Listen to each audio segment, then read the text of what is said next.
സന്തോഷി നമസ്തേ. നമസ്തേ നമസ്തേ. സന്തോഷി, ഈ രസകരമായ രസകരമെന്ന് പറയുമ്പോൾ അതിനുള്ളിൽ വേദനയുണ്ട്. എന്നാൽ കൂടി നമ്മുടെ ആത്മീയ ആചാര്യന്മാരെന്ന് വിചാരിക്കുന്ന, അല്ലെ നമ്മുടെ ആത്മീയ അല്ലെങ്കിൽ നമ്മുടെ പണ്ഡിതന്മാരെന്ന് വിചാരിക്കുന്ന ആളുകൾ ഇന്ന് പ്രത്യേകിച്ചും ഹൈന്ദവ സമൂഹത്തിന്റെ എന്ന് നമ്മൾ പറയേണ്ടി വരുന്നു. ഹൈന്ദവ സമൂഹത്തിന്റെ വക്താക്കളായിട്ട് പ്രവർത്തിക്കുന്നവര്, വിശ്വാസികളെയും ഭക്തരെയൊക്കെ നയിക്കുന്ന ആളുകൾ എന്ന് വേണേൽ പറയാം. അത്തരത്തിലുള്ള ആ നേതൃത്വം ഇന്ന് നമ്മുടെ വിശ്വാസത്തെയും ഭക്തിയെയും ഒക്കെ ഹനിക്കുന്ന തരത്തില് പൂരപ്പറമ്പിൽ നിന്നും ആനയും കരിമരുന്നും ഒഴിവാക്കണമെന്നും അതോടൊപ്പം തന്നെ ഈ ഷർട്ട് ഇട്ടുകൊണ്ട് അമ്പലത്തിൽ കയറണം, ക്ഷേത്രത്തിൽ ഷർട്ട് ഇട്ടുകൊണ്ട് കയറണം. അത് ഷർട്ട് ഇട്ടുകൊണ്ടോ ഷർട്ട് ഇടാതെയോ ഷർട്ട് ഇട്ടുകൊണ്ട് കയറണമെന്ന് നിർബന്ധിക്കുന്നു. ആ നിർബന്ധിക്കുക എന്നുള്ളത് ഒരു മാനസിക ആഘാതം ഭക്തരിൽ ഏൽപ്പിച്ചുകൊണ്ടാണ്. അതെ അതെ, ഷർട്ട് ഊരണമെന്ന് പറയുന്ന നിർബന്ധിക്കുന്ന ക്ഷേത്രങ്ങളിൽ നിന്നും അങ്ങനെയുള്ള ക്ഷേത്രങ്ങളിൽ വിശ്വാസികൾ പോവരുത് എന്നുള്ള ഒരു തരത്തിലേക്ക്, പോവരുതെന്ന് പച്ചയ്ക്ക് പറയുകയാണ് ആചാര്യന്മാര്. അതൊക്കെ നമുക്ക് ഇന്ന് നമ്മുടെ ഈ സമൂഹത്തിലെ സമാജത്തില് ഭക്ത സമൂഹത്തിലെ വിശ്വാസികളുടെ ഇടയ്ക്കുമൊക്കെ ആചാര അനുഷ്ഠാനങ്ങളും ഒക്കെ ആയിട്ട് നമ്മൾ നിൽക്കും. നമ്മുടെ എല്ലാ തരത്തിലും പ്രകൃതിയായിട്ട് ബന്ധപ്പെട്ടാണല്ലോ ജീവിക്കുന്ന ജീവിതം, മനുഷ്യ ജീവിതം, ജന്തുക്കളുടെ ജീവിതം. അതെ. അപ്പൊ അതിൽ നിന്ന് വിഭിന്നമാക്കി ഇതിനെല്ലാം എന്താ പറയുന്നത്, നശിപ്പിക്കുന്ന ഒരു രീതിയിലിട്ട് എത്തിച്ചേരുമോ എന്നുള്ള ആശങ്ക ഇവിടുത്തെ ജനങ്ങൾക്കുണ്ട്, നിരവധി ആളുകൾക്കുണ്ട്.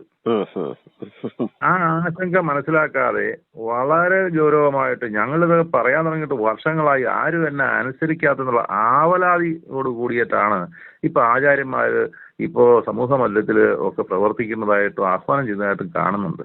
സത്യത്തില് ഇത് അങ്ങയോട് ഞാൻ ആദ്യം പറഞ്ഞ പോലെ ചിരിയും വിഷമവും ഒരുമിച്ച് വരിക. ഇത് എന്താണ്, ഇത് എങ്ങോട്ടാണ് പോകുന്നത്, എന്താണ് ഇതിന് കാരണം? അങ്ങേക്ക് ഇതിനൊരു മറുപടി തരാൻ പറ്റില്ലേ? എനിക്ക് ആദ്യം നമ്മുടെ ആചാര്യന്മാരെ ആരായാലും ആരെയും അവഹേളിച്ചുകൊണ്ടല്ല, വളരെ ബഹുമാനത്തോടു കൂടി പറയാണ്, ഇതൊരു മതമല്ല. ആജ്ഞാപിക്കുമ്പോ അനുസരിക്കാനായിട്ട് ഇതൊരു മതമല്ല. അതാണ് നമ്മുടെ ആചാര്യന്മാര് ആദ്യം അറിയേണ്ടത്. ഇവിടെ പറഞ്ഞ് പ്രചരിപ്പിക്കുന്ന ഒരു രീതി ഇപ്പൊ കണ്ടുവരുന്നുണ്ട്. മതങ്ങളുടെ മാതാവാണ് ഹിന്ദു എന്നും മതങ്ങളുടെ മാതാവാണ് ഭാരതം എന്നും ഒക്കെ. ഒരു മതത്തിന്റെയും മാതാവല്ല. ശാസ്ത്രത്തിൽ വിശ്വസിക്കുന്നവരുടെ, ഹൈന്ദവമായിട്ടുള്ള ശാസ്ത്രചിന്തയിൽ വിശ്വസിക്കുന്നവരുടെ ലോകമാണിത്. മതമെന്നാൽ അഭിപ്രായം എന്ന് മാത്രമല്ലേ അർത്ഥമുള്ളൂ. ആ അഭിപ്രായത്തിലല്ല ഭാരതം നിൽക്കുന്നത്. ഭാരതം പ്രതിഷ്ഠിതമായിരിക്കുന്നത്, ഭാരതത്തിലെ ക്ഷേത്രങ്ങൾ പ്രതിഷ്ഠിതമായിരിക്കുന്നത് ശാസ്ത്രത്തിലാണ്. ആ ശാസ്ത്രത്തിലാണ് പ്രതിഷ്ഠിതമായിരിക്കുന്നത്. മതങ്ങളുടെ മതിൽക്കകത്തല്ല ക്ഷേത്രങ്ങൾ നിൽക്കുന്നത്. മതങ്ങൾക്ക് പ്രവേശനമില്ലാത്ത മതിൽക്കകത്താണെന്നുള്ളത് ഈ ആചാര്യന്മാര് ആരായാലും അവര് അറിയണം. അങ്ങനെയാണല്ലേ? അതാണ് അറിയേണ്ടത്. സത്യത്തിൽ ശരിയാ, ക്ഷേത്രത്തില് അഭിപ്രായം പറയേണ്ടതില്ലല്ലോ. അഭിപ്രായം പറയേണ്ട ഒരു കാര്യമില്ല. അറിവ് പറയുക. അറിവാണെന്ന് ജനങ്ങൾക്ക് മനസ്സിലാകുമ്പോൾ ജനങ്ങൾ അനുസരിക്കുക തന്നെ ചെയ്യും. അതാണ് പ്രജാധർമ്മം. അറിവ് പറയുമ്പോൾ പറയുന്ന മാത്രയിൽ തന്നെ ആ മനസ്സുകളിൽ നിന്നും, ഭക്തജനങ്ങളുടെ മനസ്സുകളിൽ നിന്നും ആ അന്ധത നീങ്ങി അറിവ് നിറയും. അതല്ല, അജ്ഞതയാണ്, അഭിപ്രായമാണ് പറയുന്നതെന്ന് ജനങ്ങൾക്ക് തോന്നിയാൽ അനുസരിക്കാൻ കുറച്ച് പാടുണ്ടാവും. അതാണ് ഇവിടെ സംഭവിച്ചുകൊണ്ടിരിക്കുന്നത്. പറയുന്നവർ ആരാ എന്നുള്ളതല്ല, പറയുന്നത് എന്ത് എന്നുള്ളതിനാണ് കാര്യം. കാരണം ശാസ്ത്രത്തിലാണ് പ്രതിഷ്ഠിതമായിരിക്കുന്നത്. ഷർട്ട് ഊരണോ സ്വരമുള്ള ഒരു ആചാര്യം പറഞ്ഞു പെണ്ണുങ്ങളുടെ ബ്ലൗസ് അഴിക്കണമെന്ന്. ഇത് ഒരു ആചാര്യഭാഷ്യമല്ല, തമാശക്കാണെങ്കിൽ പോലും ഇങ്ങനെ പറയാൻ പാടില്ല. മറ്റൊരു ആചാര്യൻ പറയുന്നത് കേട്ടു, ഷർട്ട് ഊരണം എന്ന് പറയുന്ന ക്ഷേത്രങ്ങളിൽ നിന്ന് ഭക്തജനങ്ങൾ ഓടി അകലണമെന്ന്, ആനകളെ ക്ഷേത്രങ്ങളിൽ നിന്ന് വിലക്കണമെന്ന്, കരിയും കരിമരുന്നും ഒരേ പട്ടികയിൽപ്പെടുത്തി കൂട്ടിവെച്ചിരിക്കുന്നു. നമ്മൾ അറിയേണ്ട ഒരു വസ്തുത, നമ്മൾ ഈ കഴിഞ്ഞ തലമുറയിലോ അതിന്റെ മുമ്പിലത്തെ തലമുറയിലല്ല തുണി കണ്ടുപിടിച്ചത്. ശ്രീകൃഷ്ണൻ ഉടയാട കട്ടുകൊണ്ടുപോയി എന്ന് പറയുന്നത് 5126 വർഷം മുമ്പ്. അന്നും ഈ വസ്ത്രമുണ്ട്. അന്നും വസ്ത്രമുണ്ട്. ആണോ? വസ്ത്രാക്ഷേപം ചെയ്തപ്പോഴും വസ്ത്രമുണ്ട്. സ്ത്രീകൾ ഇന്നലെയാണ് മാറി മറച്ചെന്ന് പറഞ്ഞപ്പോ ഈ മഹാഭാരത കാലഘട്ടത്തില് നമ്മുടെ പാഞ്ചാലിയെ വസ്ത്രാക്ഷേപം ചെയ്തു എന്ന് പറയുന്നത് പച്ച കള്ളമായിട്ട് വരും. അന്ന് വസ്ത്രം ഇല്ലല്ലോ 5126 വർഷം മുമ്പ്. ഉണ്ടോ?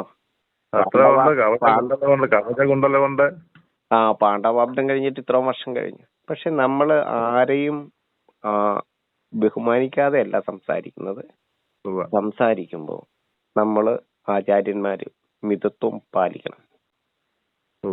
മുഖ്യമന്ത്രി പറഞ്ഞാലും ഏത് പട്ടുകൊടുത്ത ആള് പറഞ്ഞാലും ഏത് പൊട്ടു തൊട്ട ആള് പറഞ്ഞാലും ഈ ഹൈന്ദവീയത എന്ന് പറയുന്നത് ശാസ്ത്രത്തിൽ വിശ്വസിക്കുന്നവരുടെ ജനങ്ങളുടെ കൂട്ടമായി നിൽക്കുന്നിടത്തോളം കാലം ഇവിടെ ഒരു ജാതിയുടെ നേതാവ് പറഞ്ഞാലോ അല്ലെങ്കിൽ ഏതെങ്കിലും അതിന് മേലെയുള്ള ആളുകൾ പറഞ്ഞാലോ ഇവിടുത്തെ ജനങ്ങൾക്ക് അനുസരിക്കാൻ കുറച്ച് ബുദ്ധിമുട്ടുണ്ട്. കാരണം ശാസ്ത്രമാണ് എന്ന് ജനങ്ങൾക്ക് ബോധ്യമാകുന്നത് പറയുന്ന മാത്രയിൽ തന്നെയാണ്. ആചാര്യന്മാർ മാറി വരും. ആചാരങ്ങൾ സനാതനമായി നിലനിൽക്കുക തന്നെ ചെയ്യും. സനാതനൻ ശിവനാണ്. ശിവൻ ഈ ഭൂമിയാണെന്ന് അറിയാത്തോടത്തോളം കാലം ഇവരെന്തൊക്കെ പറഞ്ഞാലും മഹാവൈഷ്ണവ ശക്തി ഈ ഹരിതലോകമാണ്, ഈ ഹരിയാണ്, ഈ സസ്യലോകമാണ്, ഈ പ്ലാന്റ് ആണ് എന്ന് മനസ്സിലാകാത്തിടത്തോളം കാലം ഇവരതെല്ലാം മറച്ചു വെച്ച് സംസാരിക്കുന്നിടത്തോളം കാലം ഇവരെന്ത് നവോത്ഥാനമാണ് നടത്താൻ പോകുന്നത്? ഈ ആനയുടെ കാര്യത്തിലേ മൃഗസ്നേഹമാണ്, ജന്തു സ്നേഹമാണെങ്കിൽ ഈ ജന്തു സ്നേഹം ഞാൻ ഒറ്റ കാര്യം പറയാം മോഹൻജി, ഒരാക്ഷേപിച്ചുകൊണ്ടല്ല സങ്കടപ്പെട്ടുകൊണ്ട് തന്നെ പറയാം. ഈ മൃഗസ്നേഹം കൊണ്ടാണ് ആനയെ ഇവിടുന്ന് ഒഴിവാക്കണമെന്ന് പറയുന്നതെങ്കിൽ ഇതേ ആചാര്യന്മാര് തന്നെയാണ് മാംസം കഴിച്ചോളൂ, ആവതും കഴിച്ചോളൂ, ശവക്കച്ചവടം നടത്തിക്കോളൂ എന്ന് പറയുന്നത്. ആണോ? അത് മാത്രവുമല്ല, ഇങ്ങനെയുണ്ടെങ്കിൽ ഇവിടുത്തെ പോത്ത്, പന്നി, ആട്, പശു, കാള ഇതെല്ലാം മൃഗങ്ങളല്ലേ? അതെ. അവയെല്ലാം നിഷ്കരണം കൊന്നു ആയിരക്കണക്കിന് ലക്ഷക്കണക്കിന് കൊന്നു തിന്നുന്നുണ്ടല്ലോ, കൊല്ലുന്നുണ്ടല്ലോ. ആർക്കെങ്കിലും ബുദ്ധിമുട്ട് തോന്നുന്നില്ല ഇവർക്ക്. അപ്പൊ അതിനകത്തൊരു പ്രശ്നം എന്നാന്നറിയോ? ഈ ആനയുടെ ഇറച്ചി തിന്നാൻ കൊള്ളുന്നതായിരുന്നെങ്കിൽ ഇവർ ആദ്യം വെട്ടുന്ന ആനയെ എളുപ്പമുണ്ടല്ലോ, കൂടുതൽ കിട്ടുമല്ലോ. ഇത് ഈ ആനയെ ഉപദ്രവിക്കുന്നു എന്ന് പറഞ്ഞ് കരയുന്നവര് നമ്മുടെ ആചാര്യന്മാര് പലരും പറഞ്ഞിട്ടുണ്ടാവും മുൻകാലങ്ങളിൽ. നമ്മള് സ്വയം ചിന്തിക്കണം, എന്തിനാണ് ആനയെ ഇങ്ങനെ ക്ഷേത്രങ്ങളിൽ ആചാരങ്ങൾക്ക് വേണ്ടിയിട്ട് ഉപയോഗിക്കുന്നതെന്ന് സ്വയം ചിന്തിക്കണം.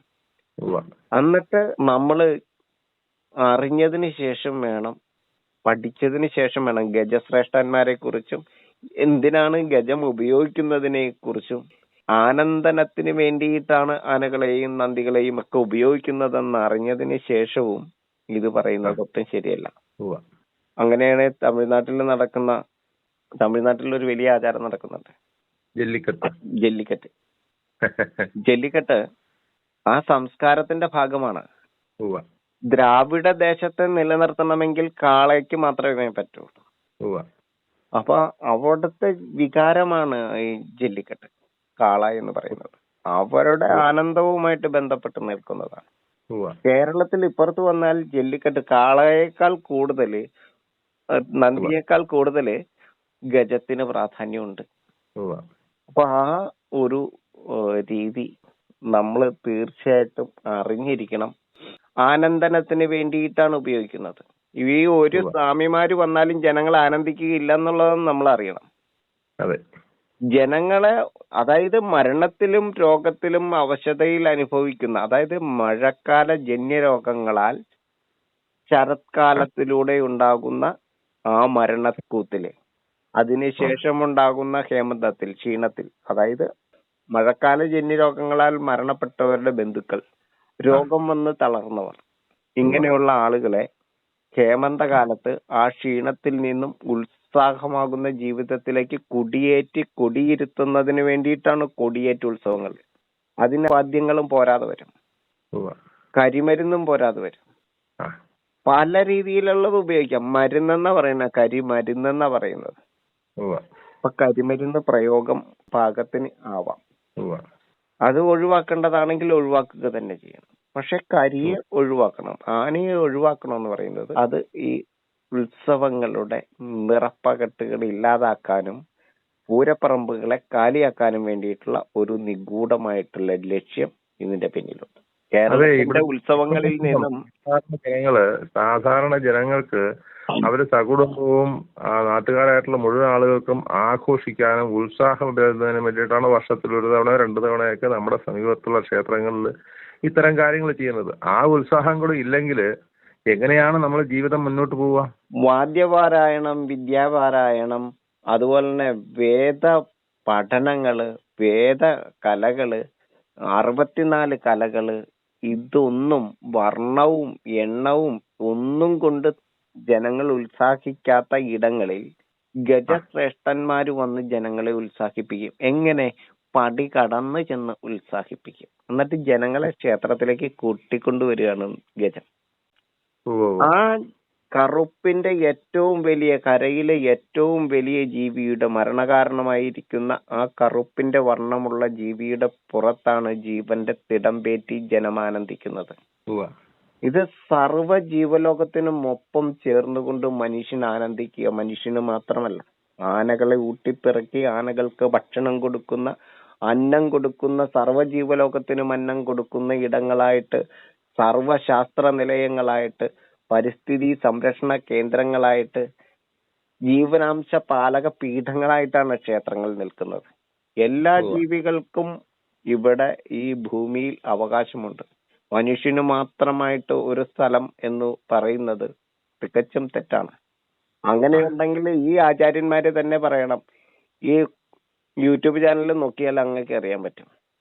അറിവ് പഠിക്കാം, അതായത് മൃഗങ്ങളെ കൊല്ലുന്നത് പഠിക്കാം എന്നും പറഞ്ഞിട്ട് ഒരുപാട് ചാനലുകളുണ്ട്. മൃഗീയമായിട്ട് എന്താ പറയണേ, നമുക്ക് സഹിക്കാൻ പറ്റില്ല. അത്രയും ക്രൂരമായിട്ട് മൃഗങ്ങളെ കൊല്ലുന്നത് പഠിപ്പിക്കുന്ന ഇതുണ്ട്. എന്തേ ഇവിടുത്തെ ആചാര്യന്മാരൊന്നും മിണ്ടാത്ത? ഈ നവോത്ഥാനം നടത്തേണ്ടത് ഇവിടെയല്ല മോഹൻജി, സത്യം പറയാം. ഞാൻ ഒന്നിനെയും വിമർശിച്ചുകൊണ്ടല്ല പറയുന്നത്. ഈ കൊടുങ്ങല്ലൂര് നടത്തുന്ന ഈ അസഭ്യം പുലമ്പുന്ന തെറിപ്പാട്ട് എന്തേ ആരും മിണ്ടാത്ത? എന്തേ ഈ തെറിക്കൂത്തിനാരും മിണ്ടാത്ത? ഇതാണോ സംസ്കാരം? ഈ ചാത്തങ്കാവുകളിൽ കെട്ടിയാടുന്ന ഈ അനാചാരം, ശാസ്താവ് ശാസ്ത്രമാണെന്ന് അറിഞ്ഞിട്ടും ഈ ചാത്തനെയും ചെകുത്താനെയും പൂജിക്കുന്ന ഈ കൂടോത്രവും മന്ത്രവാദവും ആഭിചാരവും ചൊവ്വാദോഷവും, ഇനി ഒരു ദോഷം, അന്യഗ്രഹ ജീവിയുടെ ദോഷം പോലും ഉണ്ടെന്ന് പറയുന്ന അന്ധവിശ്വാസത്തിന്റെ കൂത്തരങ്ങിൽ ഇവിടെ പെട്ടു നിൽക്കുക. കന്യകളെ കാഴ്ചവെച്ച് നിൽക്കുക. ബലി നടന്നുകൊണ്ടിരിക്കുക ഇവിടെ. ഇതിനെതിരെ ഒന്നും ആർക്കും മിണ്ടാനില്ല അല്ലേ? ഒരക്ഷരം ഈ നവോത്ഥാനവാദികൾക്ക് മിണ്ടാനുണ്ടോ? അമ്മയെ തെറി പറയുന്ന മക്കളുണ്ടാകുന്നത് എങ്ങനെയാ? കൊടുങ്ങല്ലൂര് പാട്ട് ഞാൻ പാടണോന്ന് ചോദിക്കുന്ന ഒരു ലോകത്താണ് നമ്മൾ നിൽക്കണേ. ഭരണിപ്പാട്ടെന്റെ വായിന്ന് വീഴരുതെന്ന് പറയുന്ന ഒരു മക്കളുള്ള കാലത്താണ് നമ്മൾ ജീവിക്കണേ. ഇതിനെതിരെ എന്തേ ആചാര്യന്മാരൊന്നും മിണ്ടാത്തെ? ഷർട്ടിട്ടാലെല്ലാം തികയോ? മോഹൻജി പറ. ഇവിടെ നടക്കുന്ന അനാചാരം, ഈ കാവുകളിലെ സ്വർണങ്ങൾ കുമിഞ്ഞുകൂടുക, സ്വത്ത് കുമിഞ്ഞുകൂടുക, ഈ പാവപ്പെട്ട ജനതയുടെ കണ്ണിൽ നിന്നും മൂക്കിൽ നിന്നും വീഴുന്ന കണ്ണീര് വിറ്റ് കാശുണ്ടാക്കുന്ന ഈ ആത്മീയവാദം ഒരക്ഷരം മിണ്ടാൻ പറ്റുന്നില്ലല്ലോ. ഇവിടെ നടക്കുന്ന ബ്ലാക്ക് മാജിക്, മന്ത്രവാദം, കൂടോത്രം, ആഭിചാരം, ക്ഷേത്രങ്ങളെല്ലാം അന്ധവിശ്വാസത്തിന്റെ കൂത്തരങ്ങായിട്ട് നിൽക്കുക. പ്രാർത്ഥിച്ച് എന്ത് നേടും? ഇവര് പറയട്ടെ. വളരെ മോശമായിട്ടുള്ള രീതിയിലാണ് ഇപ്പോൾ ആനയെ ഒഴിവാക്കണമെന്ന്. ആനയല്ല ഒഴിവാക്കേണ്ട, ക്ഷേത്രങ്ങളിൽ നിന്ന് അന്ധവിശ്വാസികളെ ഒഴിവാക്കണം, വിശ്വാസമില്ലാത്തവരെ ഒഴിവാക്കണം. ക്ഷേത്രം ശാസ്ത്ര നിലയമായിട്ട് പുനഃസ്ഥാപിക്കപ്പെടേണ്ടതുണ്ട്. ശാസ്ത്രത്തിൽ വിശ്വസിക്കുന്നവരുടെ ലോകമായിട്ട് ക്ഷേത്രം സർവശാസ്ത്ര നിലയമായിട്ട് മാറ്റേണ്ടതുണ്ട്. പുനർജന്മം, ഒരിക്കലും ഇല്ലാത്ത പുനർജന്മവാദവും മുജ്ജന്മവാദവും പറഞ്ഞുകൊണ്ട് നടക്കുന്ന ആളുകൾ തന്നെയാണ് അമ്മയെയും അച്ഛനെയും കൊല്ലുന്ന മക്കളെ സൃഷ്ടിക്കുന്നത്. മോഹൻജിക്ക് തോന്നുന്നില്ലേ? അതെ, തീർച്ചയായിട്ടും സങ്കടമുണ്ട്. സ്വന്തം അമ്മയും അച്ഛനും മക്കൾക്ക് വേണ്ടിയിട്ട് ചോര നീരാക്കി പണിയെടുക്കുമ്പോൾ ഇവര് പറഞ്ഞു കൊടുക്കുന്നത് മുജ്ജന്മവും പുനർജന്മവാദവുമാണ്. മോഹൻജി, നിങ്ങളുടെ അച്ഛൻ ഇതല്ല, നിങ്ങളുടെ അമ്മ ഇതല്ലെന്ന് ഇത്രയും ദുഷ്ടത്തരം പറഞ്ഞു കൊടുക്കുന്ന ഈ ആത്മീയവാദമാണോ ഈ നാടിന് നന്മ ഉണ്ടാക്കാൻ പോകുന്നത്? പറയില്ല. നിങ്ങളുടെ നിങ്ങള് മറ്റെന്തോ ആയിരുന്നു എന്നൊക്കെയാ പറയുന്നത്. അതെ അല്ലേ? നിങ്ങളുടെ മുജ്ജന്മം നിങ്ങളുടെ അമ്മയും അച്ഛനുമാണ്. ഇതാണ് നിങ്ങളുടെ കൺകണ്ട ദൈവം. മാതാപിതാ ഗുരു ദൈവം എന്ന് പറഞ്ഞെടുത്താണ് ഇവര് തിരുത്തി പറയുന്നത്. നിങ്ങളുടെ പുനർജന്മം ഇവിടെയല്ലെന്ന് പറയുന്നത്. നിങ്ങളുടെ പുനർജന്മമാണ് ഈ മക്കൾ. ഈ മക്കളെ നിങ്ങൾ പൊന്നുപോലെ സൂക്ഷിച്ചു വളർത്തണം.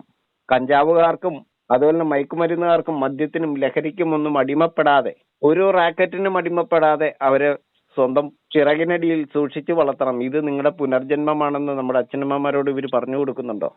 അങ്ങനെ വേണം പറയാൻ. നിങ്ങളുടെ നെഞ്ചോട് ചേർത്ത് മക്കളെ വളർത്തൂ. ഇത് നിങ്ങളുടെ പുനർജന്മമാണെന്ന് പറഞ്ഞു കൊടുത്താൽ അവര് എന്നേ നന്നാവും. ഈ നാട് നന്നാവില്ലേ? മോഹൻജി പറ, ഇതല്ലേ ഇവര് പറഞ്ഞു കൊടുക്കേണ്ടത്? അതെ. ആണോ? ഇനി സ്വർഗവും നരകവും, മരണശേഷം എവിടെയാണ് നമ്മുടെ ജീവിതം? പറഞ്ഞു കൊടുക്കണ്ടേ? മറ്റുള്ള ജീവിച്ചിരിക്കുന്നവരുടെ മനസ്സുകളിൽ മാത്രമാണ് മക്കളെ നമ്മളുടെ മരണാനന്തരമുള്ള ജീവിതം. മറ്റെങ്ങുമല്ല. നമ്മുടെ മരിച്ചുപോയവർ ജീവിച്ചിരിക്കുന്നത് നമ്മുടെ മനസ്സുകളിൽ മാത്രമാണ് മക്കളെ. നമ്മൾ നന്മ ചെയ്യണം. നന്മ ചെയ്താൽ നമുക്ക് സ്വർഗമാണ്. തിന്മ ചെയ്താൽ നമ്മളെ ഓർക്കുന്നത് തിന്മയോടെയായിരിക്കും. വറചട്ടിയിൽ ഇട്ട് പൊരിക്കുന്നത് പോലെ അവര് നമ്മളെ ക്രൂശിച്ചു കൊണ്ടിരിക്കും. ഇതെല്ലാം ഒന്നും ചെയ്യാതെ നമ്മൾ മൺമറഞ്ഞാൽ നമ്മൾ മറവിയുടെ നരകാന്തകാരത്തിലേക്ക് പെട്ടുപോകും. അതുകൊണ്ട് ജീവിച്ചിരിക്കുന്നവരുടെ മനസ്സാകുന്ന സ്വർഗമണ്ഡലത്തിൽ ശ്രീരാമനെയും ശ്രീകൃഷ്ണനെയും യേശുവിനെയും പോലെയൊക്കെ ജീവിച്ചിരിക്കണമെങ്കിൽ നമ്മൾ നന്മ ചെയ്യണം. ആ നന്മയാണ് മറ്റുള്ളവരുടെ മനസ്സുകളിൽ നമ്മൾ ജീവിക്കുവാൻ കാരണം. അത് നമ്മൾ ജീവിച്ചിരുന്നതിനേക്കാൾ എത്രയോ കാലങ്ങൾ നമ്മൾ മറ്റുള്ളവരുടെ മനസ്സുകളിലൂടെ ജീവിക്കുവാൻ നമുക്ക് കഴിയും. സൽചിന്തകളുമായി സൽമാർഗങ്ങളുമായിട്ട് നിങ്ങൾ ജീവിക്കൂ എന്ന് പറഞ്ഞു കൊടുക്കേണ്ടതിന് പകരം ഇവരെന്താണ് പറഞ്ഞു കൊടുക്കുന്നത് നമ്മുടെ മക്കൾക്ക്? അന്ധവിശ്വാസം കുത്തി നിറയ്ക്കുക. ആണോ? ഭയപ്പെടുത്തുക. ആത്മാവുണ്ട്, ആത്മാവിനെ ആവാഹിച്ചാൽ കിട്ടും. പ്രേതമുണ്ട്, ഭൂതമുണ്ട്, യക്ഷിയുണ്ട്, ചെകുത്താനുണ്ട്, പിശാചുണ്ട്. ഇതാണ് ഇവര് പറയുന്നത്. ഇവരാരെയാണ് ഭയപ്പെടുത്തി കീഴ്പ്പെടുത്താൻ ശ്രമിക്കുന്നത്? നാസ്തികവാദികൾക്കൊപ്പം നിന്നുകൊണ്ട്. ശാസ്ത്രബോധമുള്ള ഒരു ജനതയെ ഈ മുജ്ജന്മവാദവും പുനർജന്മവാദവും നരകവാദവും സ്വർഗവാദവും പറഞ്ഞ്, ഈ കൂടോത്രവും മന്ത്രവാദവും ഉണ്ട് എന്നൊക്കെ പറഞ്ഞ് ഈ ജനതയെ വഴിതെറ്റിക്കുന്നത് ആരാണ് മോഹൻജി? അല്ല സന്തോഷ്, ഇടയ്ക്ക് അങ്ങനെ ഒരു കാര്യം ചോദിച്ചോട്ടെ. ഒരു എന്താ വെച്ചാല്, ഈ ഷർട്ട് ഊരുന്നതിനേക്കാൾ ഭയങ്കര ബുദ്ധിമുട്ടും കഷ്ടവും അല്ലേ തലമുണ്ടനം ചെയ്യുന്നത്? എന്തിനാ തലമുണ്ടനം ചെയ്യുന്നത്? അതിന്റെ ആവശ്യമുണ്ടോ? ഏറ്റവും വലിയ സംഭവമാണ് ദീക്ഷ. എന്തിനാണ് ദീക്ഷ?